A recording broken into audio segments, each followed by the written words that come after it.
संयुक्त में तत्क्षरे अक्षरम चा व्यक्ता व्यक्तम भरते विश्वरूपा। तो आपको चाहिए कि आप घूम के मेरी तरफ आओ। जो आपको नहीं दिख रहा था, निर्गुण निराकार था, दिखने लगेगा कि नहीं? और मुझे मेरे तरफ का दिख रहा है, साकार है, पर आपको मेरे तरफ का नहीं दिख रहा। मैं घूम के आपके तरफ के आऊं तो आपका दिखने लगूंगा कि नहीं? नहीं तो किताब घुमा लीजिए, और नहीं तो आप घूम के आए। ना हम विचारों को घुमाते हैं और न विचारों में विचार करके देखते हैं। हम केवल सगुण निर्गुण के झगड़ालू हो गए हैं, जाना सगुण का जिनके अगुण न सगुण विवेका जल पई कल्पित बाद अनेका हरि माया व जगत ब्रह्माही। तो फिर ये कह दीजिए, नाम रख दीजिए, तुलसीदास कहते, वो वेद से कहते हैं, जिनके सगुण अगुण विवेका जल पई कल्पित बाद अनेका कहीं से वेद असम्मत वाणी सूझे जिन्हें आप नहीं आने। तो सगुण अगुण दो ब्रह्म स्वरूपा यकथ अगादि अनादि अनूपा मोरे मतबड़ नाम दो थे। फिर हम इस किताब का नाम दे देते हैं भगवत गीता है। तो इसके बाहर का नाम गीता है कि भीतर का नाम गीता है, कि आपकी तरफ का नाम गीता है कि मेरी तरफ का नाम गीता है, ऊपर का नाम गीता का नीचे का नाम गीता है? बस नाम दे दीजिए। तुलसीदास ने कह दिया, सगुण अगुण दो ब्रह्म स्वरूपा अकथ अगाध अनादि अनूपा पर मोरे मत बड़ नाम दूँ से, मोरे मत बड़ नाम दूँ से। जब नाम दे दिया तो भीतर का नाम गीता है कि बाहर का नाम गीता है कि ऊपर का है कि भीतर नीचे का है? तो ये सब बातें इस दृष्टि से नौवें अवतार ने समझा। एक झगड़ा भी हमारा पूरा कर दिया। तो जो कहते हैं कि सगुण को मानने वाले अज्ञानी हैं, उससे भी सहमत नहीं, और जो कहते हैं कि निर्गुण को मानने वाले अज्ञानी, उससे भी हम सहमत नहीं। ठीक है, ये सगुण निर्गुण एक ही वस्तु के दो सापेक्ष स्वरूप हैं, उस दृष्टि से समझ लीजिए आप, तो फिर ये झगड़ा मिट जाएगा। हाँ? तो ये बात तो वेद में भी लिखी है कि संयुक्त में तत्क्षरे अक्षरम चा व्यक्ता व्यक्तम भरते विश्व ईशा। तो इस तरह से अब वो कहते हैं झगड़ा छोड़िए।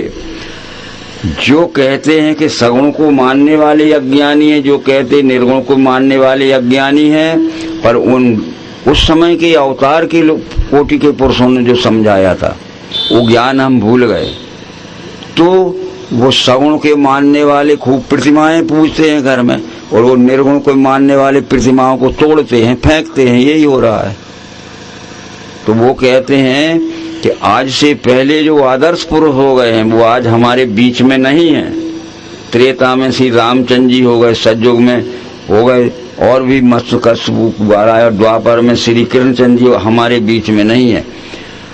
उनके नाम पर देवालय बनाइए, उनकी प्रतिमा बनाइए, प्रतिमा की प्राण प्रतिष्ठा करिए, परंतु वो प्रतिमा उनके ज्ञान गुण कर्म के यादगार का स्वरूप है।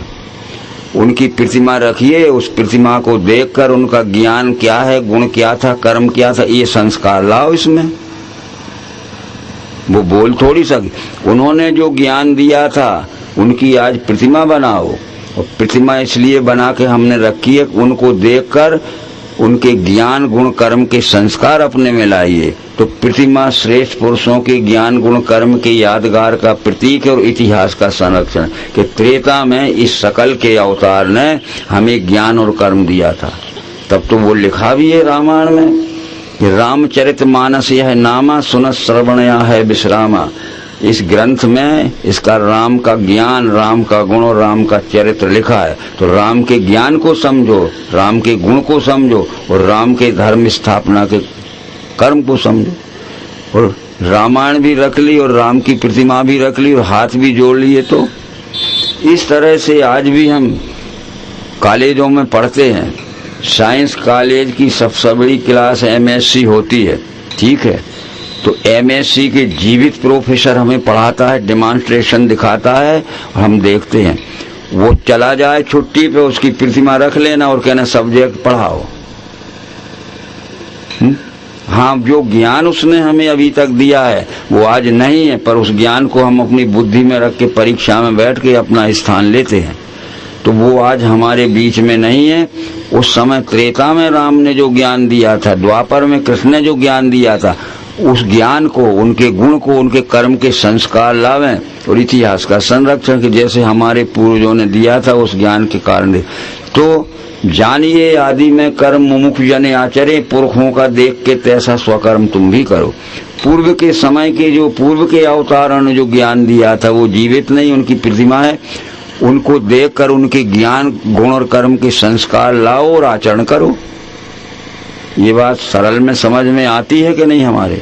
तो उनके ज्ञान और कर्म को हम समझ रहे हैं आज कि केवल प्रतिमा रख ली।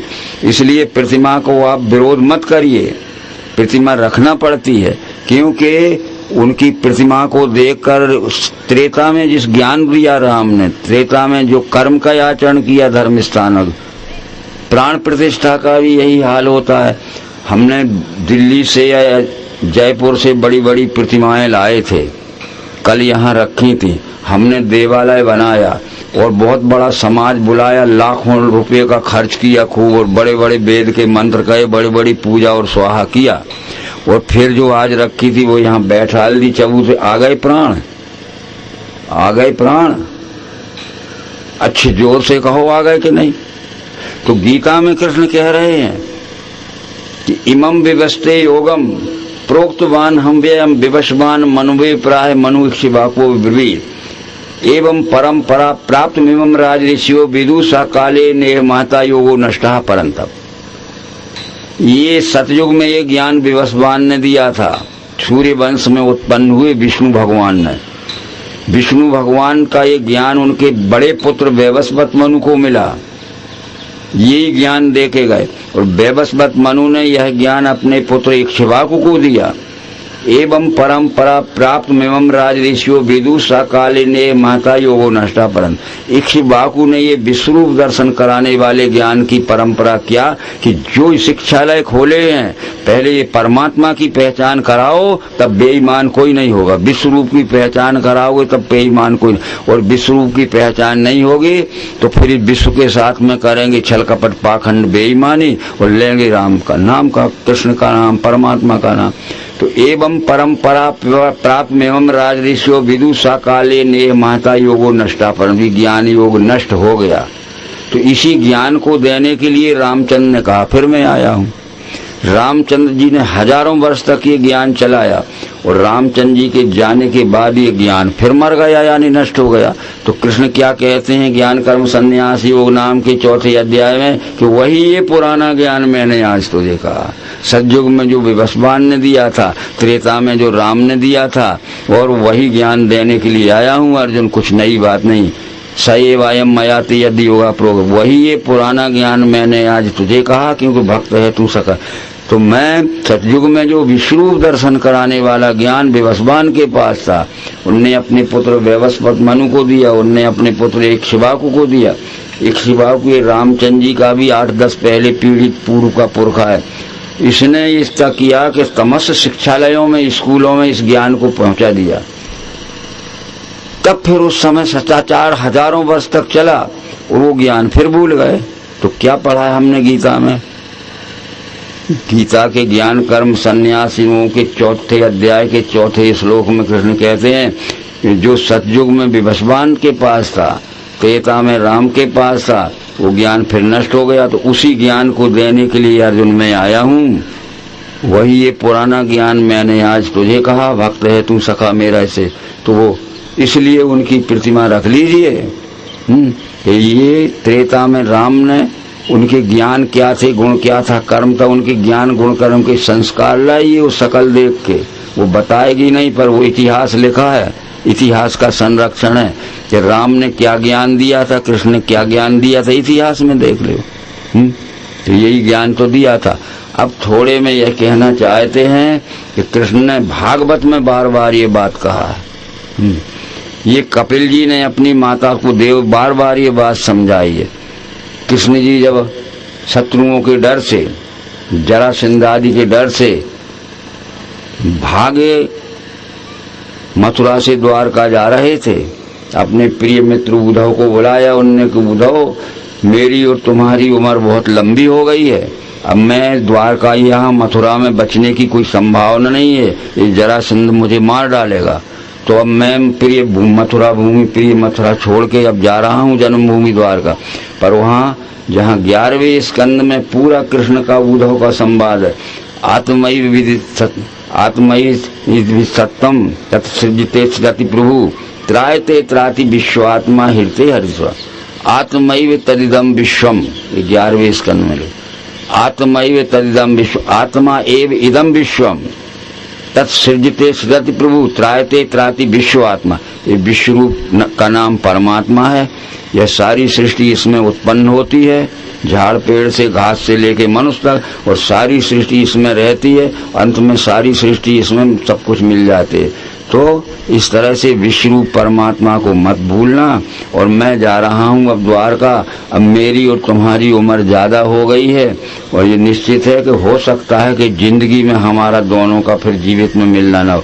तो कृष्ण जी का शरीर द्वारका में त्याग हुआ, उद्धव का यहाँ मथुरा में हुआ, और ये कह के गए थे कि आत्मैव तदिदम विश्वम, आत्मा एव इदम विश्वम तत्सृजते सृजति प्रभु त्रायते त्राति विश्व आत्मा हृते हरिस्व। तो ये सब बातें इसमें लिखी, ये छोड़ दी जाती हैं, और ये तो सब करेंगे हम, इसमें छुड़ाया नहीं जाएगा। वेद देखो, शास्त्र देखो, देखो स्मृति पुराण भी, पर ज्ञान की दृष्टि से देखो। जो ज्ञान उन्होंने दिया था उसी ज्ञान की दृष्टि से हमें उनके चरित्र पढ़ना पड़ेंगे। तो वेद भी देखो, शास्त्र भी देखो, देखो स्मृति पुराण भी, पर ज्ञान की दृष्टि से देखो। तो ज्ञान ही तो कहा, कृष्ण जी ने क्या कहा कि नहीं ज्ञानेन सदृशम पवित्र में ही विद्यते। इस मनुष्य लोक में ज्ञान के समान श्रेष्ठ कोई दूसरी श्रेष्ठ वस्तु नहीं है। तत्स्वयं योग संसिद्ध कालेन आत्मनि विन्दते। यहाँ ज्ञान बिना दूजा पवित्र और कुछ है नहीं। सो स्वयं योग संसिद्ध काल से निज में लख है। इस संसार में ज्ञान के समान पवित्र कोई दूसरी वस्तु नहीं है। परंतु जिनकी पुण्याई सैकड़ों जन्म की होगी उनको ज्ञान समझ में आएगा, और जिनकी पुण्याई अभी जैसे छोटे बच्चे की तरह हम पैदा होते, पुण्याई नहीं तो उनको समझ में नहीं आए। यही बात हमें रामायण में मिलेगी, यही भागवत में मिलेगी, यही गीता में मिलेगी। जब वनवास के समय श्री रामचंद्र जी के साथ उनके छोटे भाई लक्ष्मण जी थे, एक बार प्रभु सुख आसीना लक्ष्मण कहे बचन छलहीना। बड़े अवकाश में बैठे थे श्री रामचंद्र जी। लक्ष्मण जी ने बड़े संकोच में पूछा कि कहिए ज्ञान विरागरु माया, कहु भक्ति करो जी दया। जीव ईश्वर भेद प्रभु कहो सकल समझाए, जासे हो वे चरण रति शोक मोह। पहले तो मुझे ज्ञान समझाओ, फिर वैराग समझाओ, फिर माया समझाओ, फिर भक्ति समझाओ, फिर जीव ईश्वर में क्या भेदे समझाओ। मैं ठीक ठीक नहीं समझता हूँ, मेरा भ्रम निकाल। तो ज्ञान ही समझना है पहले। तो क्या समझाया था रामचंद्र जी ने? ज्ञान मान जहाँ एक नाही, देखे ब्रह्म स्वरूप सब पाए। जिसके शरीर में ज्ञान हो गया है उसके शरीर में एक भी अभिमान नहीं रह सकता। जाति का अभिमान, कुल का अभिमान, धन का अभिमान, पंथ अभिमान, बहुत से अभिमान है। ये सब अभिमान लिखे हैं। इस वास्तव में जिसके शरीर में ज्ञान हो गया, तो ज्ञान मान जहाँ एक नाही, जिसके शरीर में ज्ञान हो गया उसके शरीर में एक भी अभिमान नहीं रहेगा, तब सब में परमात्मा दिखेगा। जैसे हमारी आंख में कोई भी विकार नहीं है, एक तो जैसा है वैसा जो है वह सब दूर तक दिखा। हमारी आंख में कोई भी एक विकार हो, जाला हो, फुली हो, माड़ा हो या मोतिया बिंद हो, तो दिखेगा। तो ये अभिमान हमारे बुद्धि में ये क्या है? अभिमान एक धुंध लाने वाले हैं। इसलिए अभिमान त्याग दीजिए। इसके 17-18 प्रकार के अभिमान लिखे हमें, जाति का अभिमान, कुल का अभिमान, पद का अभिमान, पंथ का अभिमान है, ये सभी अभिमान है। फिर अपने मान अभिमान छूटे ही नहीं। मान अभिमान छूटने के बाद हमारी बुद्धि समझने लायक होगी। फिर दूसरी बात वैराग के विषय में समझाइए, कहिए ज्ञान, फिर वैराग, फिर माया। तो वैराग के विषय में वो कहते हैं कि वही कहते हैं परे राग कहते हैं आसक्ति को। कहिए तासो परम विरागी तृण संसिद्ध 3 गुण त्यागी। वो श्रेष्ठ वैराग्यवान पुरुष वह है जो अपने स्वार्थ के लिए किसी की वस्तु एक घास के तिनके के बराबर भी नहीं लेता है कि ये किसी की वस्तु रास्ते में भी पड़ी है तो उठा के ले जाओ। कहिए तासो परम विरागी, परम यानी श्रेष्ठतम वैरागी, जो तृण सम, ये घास के तिनके के समान भी किसी की दूसरी की वस्तु को नहीं छूता है, तब है। तो हम तो क्या रास्ते में कुछ पड़ा होगा किसी का, वो गिर भी गया होगा तो उठा के रख के चले जाएंगे। तो इस तरह से ज्ञान वैराग पहले समझना। और भागवत में यही लिखा है, वृद्ध महिला महात्म में लिखा है इसके। दोपहरी का समय था, लू चल रही थी, उसके बाल बिखर गए थे और कुछ परेशान थी। इतने में नारद जी आ गए। बोले क्या बात है? बोले मेरे 2 बेटे थे, दोनों मर गए और न मेरे रहने का घर है, न मैं खाने पीने का इंतजाम है, न ओढ़ने पहनने के कपड़े, फटे कपड़े हैं। तो बोले तुम्हारे बेटों का क्या नाम है? क्या नाम था? बोले ज्ञान और वैराग। ज्ञान भी मर गया और वैराग भी मर गया, इसलिए मेरा कोई नहीं है। वो भक्ति थी। तब उनने कहा कि मैं इंतजाम करता हूँ, मैं विष्णु लोक में जा रहा हूँ, वहाँ से पूछ के आऊँगा। ठीक है, तो वो वहाँ से पूछ के आऊँगा। नारद जी जब विष्णु लोक से पूछ के आए तो उन्होंने कहा कि एक बात है कि श्री कृष्ण का और रामचंद्र जी का जो ज्ञान था, जिसमें ज्ञान और वैराग समझाया जाता था, ये सब लोग भूल गए। लोग अपने को ज्ञानी समझते हैं और अंधविश्वास के काम करते। लोग अपने को विषय त्यागी समझते और दुनिया भर के चोरी करते हैं, रिश्वत लेते हैं और लूट मार के लाते हैं। तो ये ज्ञान और वैराग जहाँ होंगे वहाँ भक्ति होगी, जहाँ ज्ञान वैराग नहीं है वो भक्त नहीं हो सकता। तो रामायण में लिखा है ये बात। क्या है? स्वर्ग नर के अपवर्ग नसैनी, ज्ञान विराग भक्ति सुख देनी। तो पहले ज्ञानी बनिए, विश्वरूप का दर्शन हो जाएगा तो भक्त बन सकते हो, विषयों की आसक्ति छूट जाएगी। तो भक्ति थी जो रो रही थी, ज्ञान भी नहीं रहा, इसलिए मेरी ये हालत है। और विषयों की आसक्ति नहीं छूट, दूसरे का तिनका भी छुड़ा के रख लेते और अपने घर में पड़ा पड़ा सड़ जाए तो उसको किसी को नहीं देना चाहिए। तो स्वर्ग नर के अपवर्ग नसैनी, ज्ञान विराग भक्ति दुख देनी।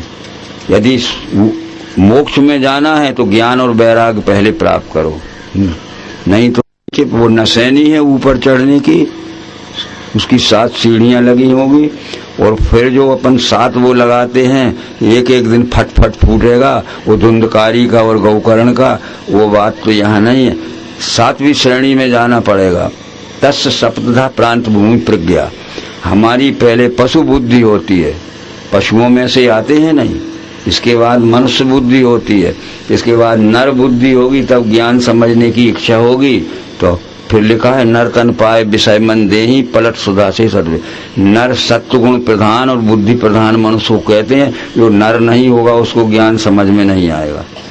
पशु तमोगुण और अहंकार प्रधान मनुष्य को कहते हैं। और मनुष्य विषय भोगी विषयासक्त को कहते हैं।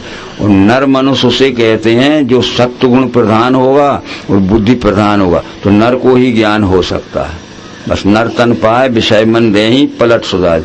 हमने नर शरीर पाया है और फिर विषय भोगों में आसक्ति में रहेंगे, तो पलट का मतलब है कि मनुष्य शरीर से लौट के फिर 84 में जाना पड़ेगा।